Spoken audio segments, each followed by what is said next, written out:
Bonsoir et bienvenue à cette édition, le sommaire. Le parti politique La Nouvelle Alliance a officiellement vu le jour le samedi 16 octobre dernier à Parakou. À suivre dans cette édition les fondements de la dite formation politique. Post Mobile Banking a été lancé ce mardi 19 octobre par la directrice générale de la Poste du Bénin, Judith Glidja, en partenariat avec des opérateurs GSM. C'est sous la houlette du ministre d'État en charge de l'économie et des finances.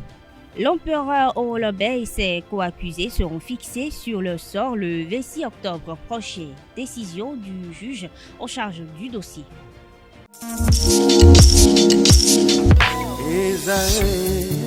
Étudiantes, étudiants, parents d'élèves, nouveaux bacheliers, vous recherchez une école adéquate de formation professionnelle et pratique pour vos études supérieures? Une seule référence, ESAE. ESAE vous offre des demi-bourses et réductions dans toutes ces filières. Waouh!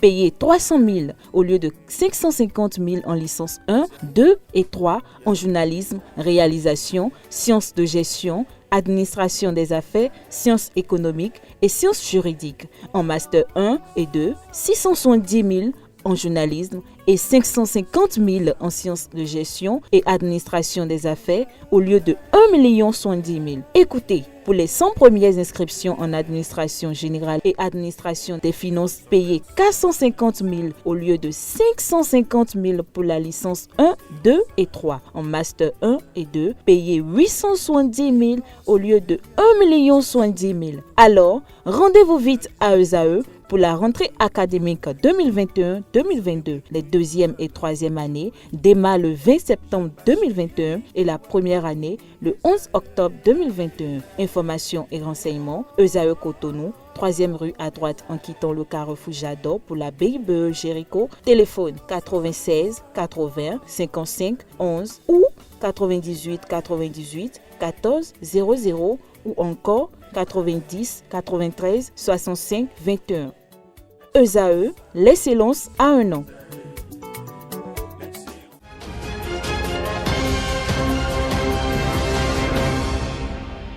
À nouveau, bonsoir. Le congrès constitutif du parti La Nouvelle Alliance LNA s'est tenu samedi 16 octobre dernier à la salle d'alphabétisation de Parakou. C'était en présence des représentants de l'Union progressiste Moël Bénin et du PRD. Le tout nouveau parti politique est porté par Yarou Théophile et Clément Koutiadé. Cette formation politique s'inscrit dans la dynamique de mobilisation de toutes les forces vives pour relever des défis plus grands. À la fin des travaux de ce congrès constitutif, les membres fondateurs du parti La Nouvelle Alliance ont procédé à l'élection des 43 membres du bureau exécutif national présidé par Théophile Yarou.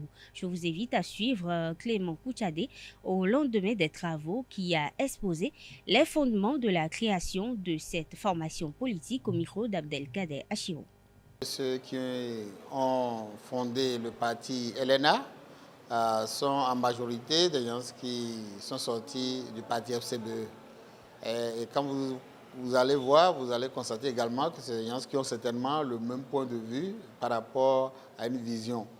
Et donc, si le parti a été constitué, c'est parce que vous voyez parmi nous des gens qui ont pratiquement les mêmes points de vue et qui parlent le même langage.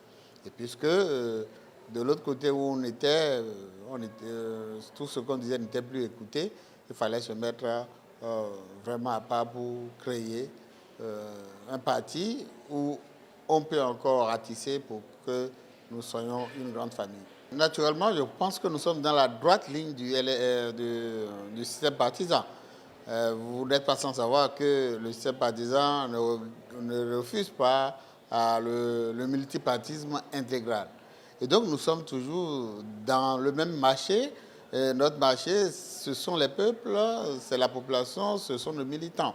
Et nous pensons que chacun va faire ses emplettes. Et aujourd'hui, comme je l'avais dit ailleurs, c'est que depuis que nous faisons des élections, on n'a jamais dépassé les 50%. C'est-à-dire qu'il y a toujours au moins 50% d'indécis où on peut aller cueillir des militants. Et je pense que nous, tel que ça a été constitué du nord au sud, nous avions la possibilité de recueillir autant de voix que nous pouvons pour dépasser largement les pourcentages qu'on avait atteints quand on était FCBE pendant les élections communales. Et donc nous avions encore de la possibilité, il y a encore de la possibilité. Donc, il n'y a rien à craindre par rapport à ça.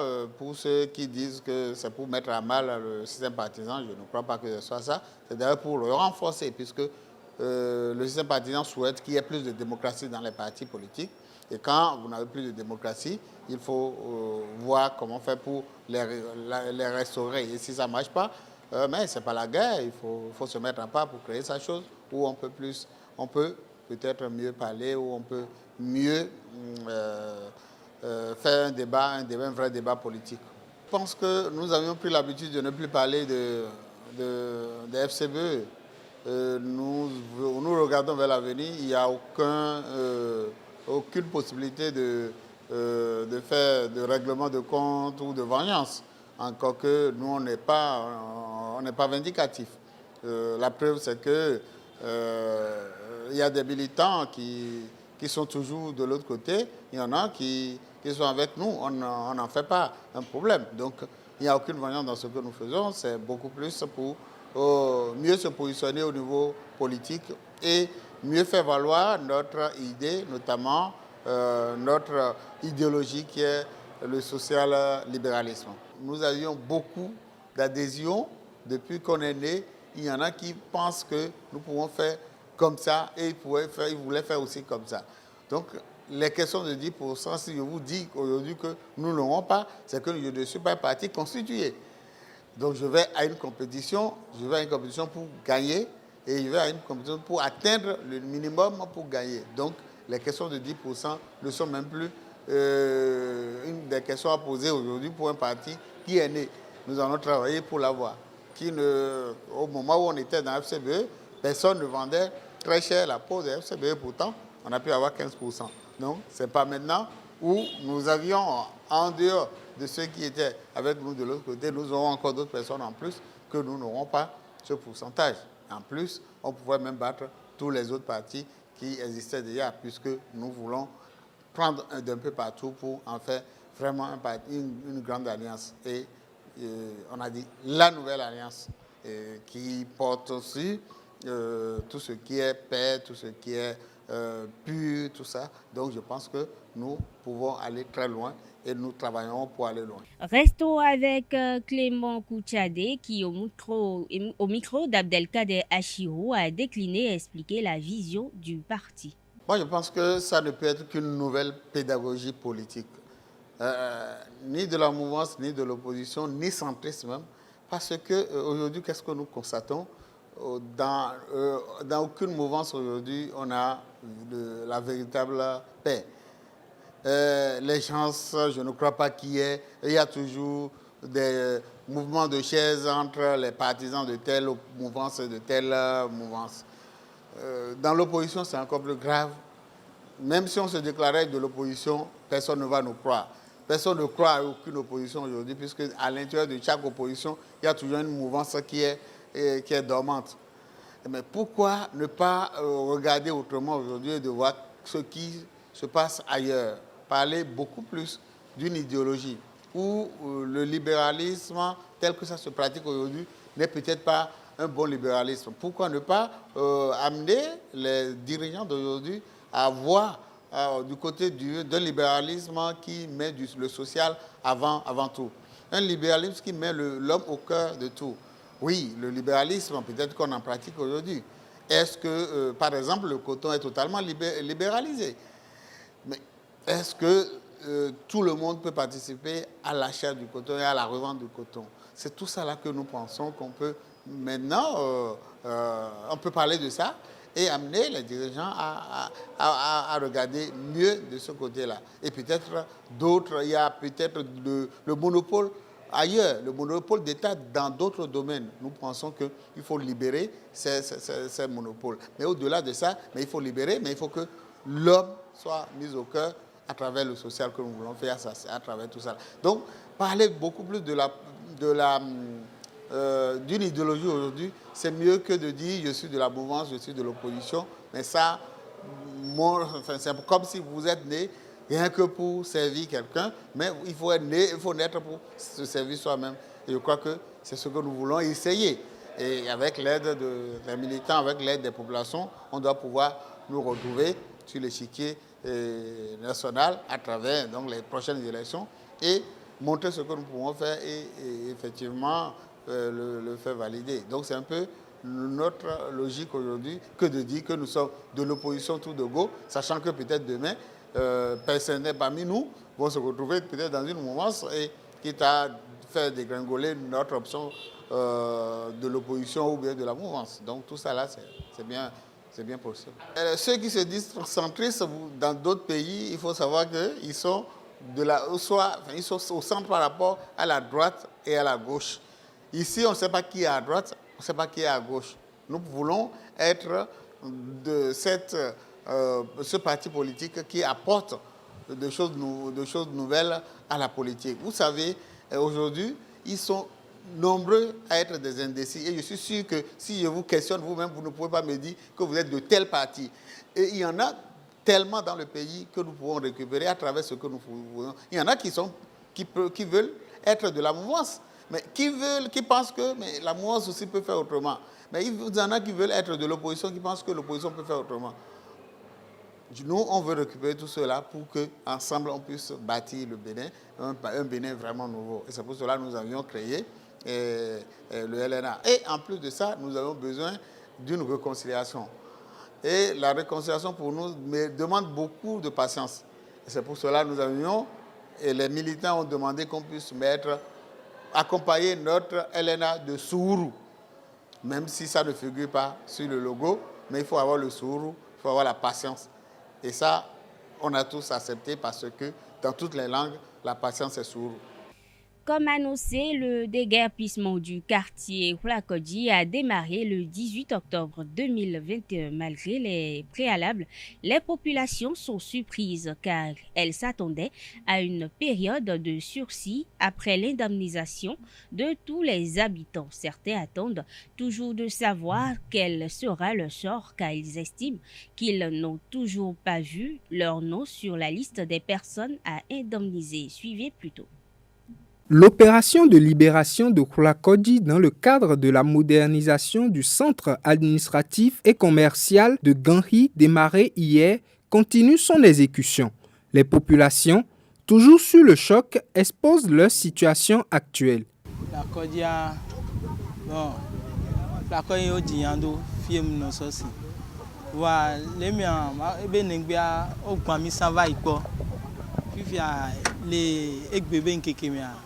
Ame boué baba le gadi jona de vanae mais ame o gba mi va mi ko ne pele me ba un gba kacha pata o gba 20 o dati filo dale fifia egbe me fifia mi va ho igabo va le gadi e chan be gaswa e va be ja gba mi le katia ame pata nkwa fike la don sukru pa le fun fifia ame ke mda filo la no o lo wa be gbando sukru pa me le do sukru pa me ve gonsan le violon entre fifi le sova gbami le vieux kwata ti a home ane a eguo e gachang balo la va louer ho mais là on est obligé à village vivia on si plan de le village là kotono avec pata mi no bosi mi village vivia mi nyanda do benune ko.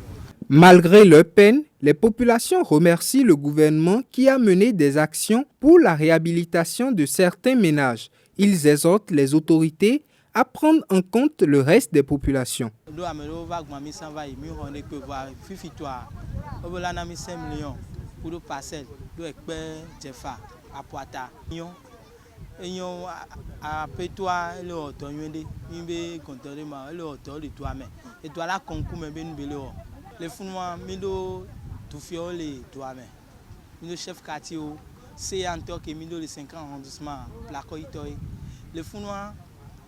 Bengbeia amedema le plaka igombe yemu hoga akwapata va recensement na o akwapata benko do akwapata benko ega o di america le ka yo divo amedema te ngombe o honko mu ho abenko tout ça c'est faux on mu plaka ito le blanc me pata c'est et me pata nan ko obe le chèque na me o le na passer la me o amedo nko ho nke mi le dia ameke nko ho wa mi le bio mi abe apeto abe ntekpo ega me pata ni su ega la ho ayingba ni na mi do le katan va le plako yo di mi abe togbo do di mi o chando o santa vibe e gberika gbe ba de mi jo fi ko ja na mi le bio mi abe gouvernement be ntekpo mi gba ba je funu nko okudo mi ala gba ba okudo mi le funu funua ntekpo na homa la no eji na mi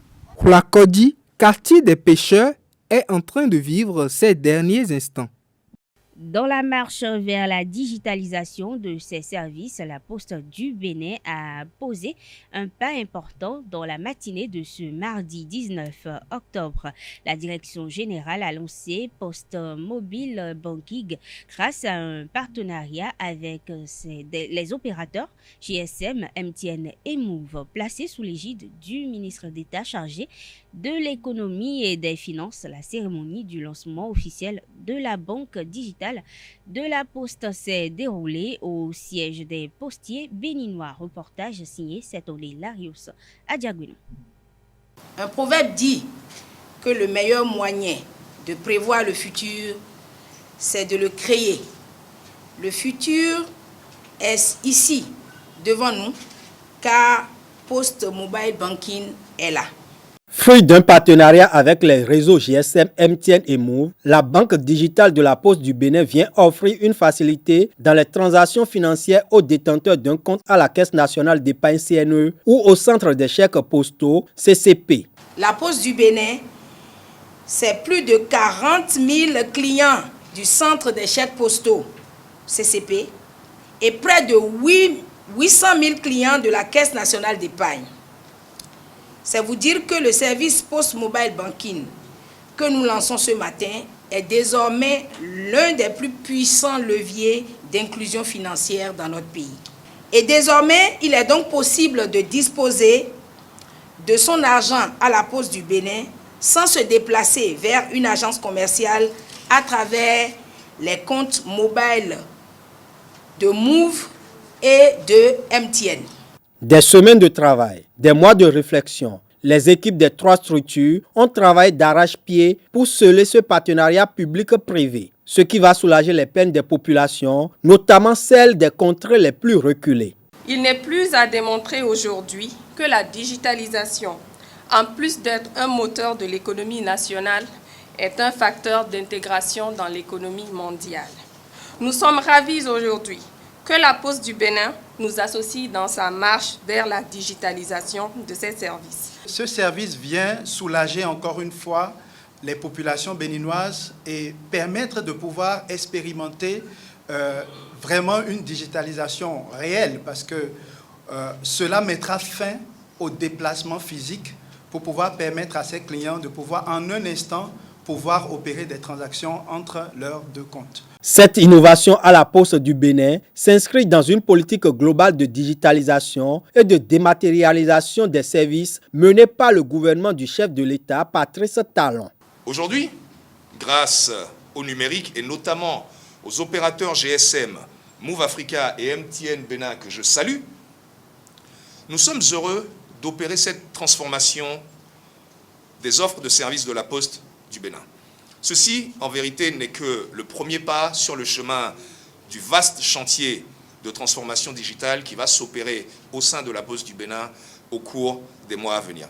Ce service financier de la Poste vient renforcer notre écosystème numérique. C'est avec une grande fierté, avec joie, que nous recevons ce nouveau produit et le ministère du numérique et de la digitalisation est disponible pour vous accompagner. La Poste du Bénin, dans un environnement de plus en plus numérique, poursuit résolument sa marche vers la digitalisation afin de répondre aux exigences de l'heure. Poste Mobile Banking, le nouveau produit de la Poste du Bénin, offre une multitude de services bancaires aux populations. Nadine Worou, chef département finances digitales à la Poste du Bénin, expose ses offres, les conditions d'accès ainsi que les avantages du nouveau bijou. Ce produit vous permet de faire des virements de compte à compte CCP, CNE dématérialisés, vous permet de faire des demandes de chéquier en ligne, vous permet de consulter votre menu relevé en ligne et surtout vous permet de faire des transactions financières, des comptes CNE et CCP vers Mobile Money et vice-versa. Les avantages de ce service sont surtout le gain de temps et l'accessibilité de ce service via des téléphones basiques et des téléphones intelligents, tant connectés Internet que non. Les conditions pour souscrire à ce service, elles sont accessibles et fiables et malléables. Elles se feront uniquement dans les agences de la Poste du Bénin. Il suffit au client de se munir de sa carte d'identité valide, d'un compte Mobile Money actif enregistré et de l'un des comptes CCP ou CNE dématérialisés. La Poste du Bénin se chargera de vérifier les informations et de faire la liaison de compte Mobile Money et le compte CCP ou CNE de la Poste du Bénin. Le client recevra un message d'information via la notification avec son code PIN qui lui permettra de faire les opérations Mobile Money ou MTN, Mobile Money ou Move Money à travers l'application mobile de la Poste du Bénin. Les frais de souscription sont gratuits. Les tarifs liés au service des comptes CCP CNE dématérialisés vers Mobile Money sont de 100 francs par palier de 100 000 francs. Et des comptes Mobile Money vers la Poste du Bénin sont de 50% des frais de retrait habituels des abonnés Move et MTN. Le fonctionnement de ce service se fait via USSD, via les menus habituels des opérateurs GSM. Et pour accéder à ce menu, pour les clients MTN, il suffira de taper étoile 880 dièse, de choisir 7 comme service bancaire, de sélectionner 6 afin d'accéder au menu de la Poste du Bénin. Et pour y accéder, il faut entrer votre code PIN et faire les opérations. Pour les abonnés Move Money, il suffira de taper étoile 855 dièse, de choisir 1, étoile 3 dièse, de sélectionner 6 pour accéder au menu de la Poste du Bénin, de suivre les étapes et de saisir le code PIN habituel de l'abonné Move Money. Ce service se fait aussi via l'application Mobile Banking. Et pour accéder à cette application, vous l'avez sur Play Store sous le nom Poste Mobile. Le verdict de l'affaire de châtiment corporel au Palais de la Fraternité Ogboni sera rendu public le mardi 6 octobre prochain à l'issue des réquisitions du ministère public et de la plaidoirie des avocats ce mardi 19 octobre au tribunal de première instance de première classe de Cotonou. Le juge a décidé de renvoyer le dossier au mardi prochain. Le ministère public a requis 36 mois de prison ferme et 200 000 francs CFA d'amende contre les 8 ministres du palais impérial. Maître Philibert Bionzin, l'avocat de la victime, quant à lui, a plaidé que l'empereur hollandais qui est sous convocation soit déposé en prison. Une demande non accédée par le ministère public. Selon les avocats des mises en cause, 1,2 million de francs CFA ont été mis à la disposition pour les soins de la victime. En attendant d'être fixés sur le sort, les accusés retournent en prison. Le Bénin a enregistré des progrès sur la production cotonnière. 678 000 tonnes de coton ont été produites pendant la campagne 2018-2019. Une production record qui classe le Bénin au premier rang des pays producteurs de coton en Afrique, comme le témoignent des données de précédentes campagnes. Ce progrès est le fruit des réformes et du travail abattu. 236 958 tonnes en 2010-2011. La filière a connu une baisse en 2015-2016 avec 269 222 tonnes. Et en 2020-2021, le Bénin a eu un record de 128 000 tonnes. D'après l'agence Ecofin, la commercialisation du coton assure au Bénin 45% de ses recettes fiscales hors douane. À présent, suivez la page inter de cette édition qui retrace l'actualité au Burkina Faso, au Congo et en Centrafrique. La visite de 48 heures du président nigérien Mohamed Bazoum au Burkina Faso s'est achevée ce lundi 18 octobre. Avec son homologue burkinabé Roch Marc Christian Kaboré, il a parlé de la coopération entre leurs pays. Concernant la lutte contre le terrorisme, les deux chefs d'État ont réaffirmé leur volonté de poursuivre le plaidoyer auprès du Conseil de sécurité et de leurs partenaires afin de mettre en place un mécanisme garantissant un financement de la force conjointe. Mohamed Bazoum et Roch Marc Christian Kaboré se sont dit préoccupés par la situation en Guinée et au Mali. Les deux présidents appellent à la mise en œuvre des décisions des sommets de la CEDEAO. Concernant le Mali, ils considèrent qu'aucun argument ne serait servi de prétexte à la non-tenue des élections à la date prévue. Le Premier ministre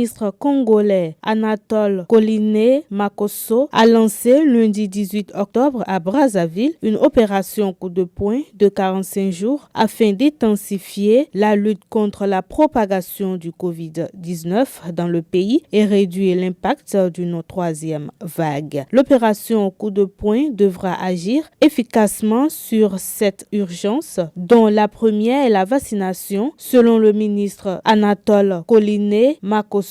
En matière de vaccination, le pays est encore loin du compte parce qu'il n'a vacciné officiellement que 4,3% de sa population. À ce jour, le Congo a enregistré près de 16 000 cas confirmés du Covid-19, dont 231 décès recensés en milieu hospitalier. 3 jours après avoir décrété le cessez-le-feu unilatéralement, le président Touadéra a assisté au Conseil de sécurité concernant la Centrafrique via une liaison vidéo avec New York. Et le ton de son intervention a plutôt tranché avec le rapport du représentant du secrétaire général qui a servi de base à la réunion. Dans l'hémicycle du Conseil de sécurité, le président Touadéra n'a pas manqué de remercier les pays ayant fourni des forces bilatérales à Bangui. Pour lui, ces forces auraient permis d'optimiser la protection des populations civiles. Le représentant de l'ONU en Centrafrique, Mankeur Ndiaye, a lui mis en garde contre tout retard ou non tenu des élections prévues en 2022. Mesdames et messieurs, nous sommes à la fin de cette édition. Merci d'être restés à nos côtés. Agréable soirée à vous.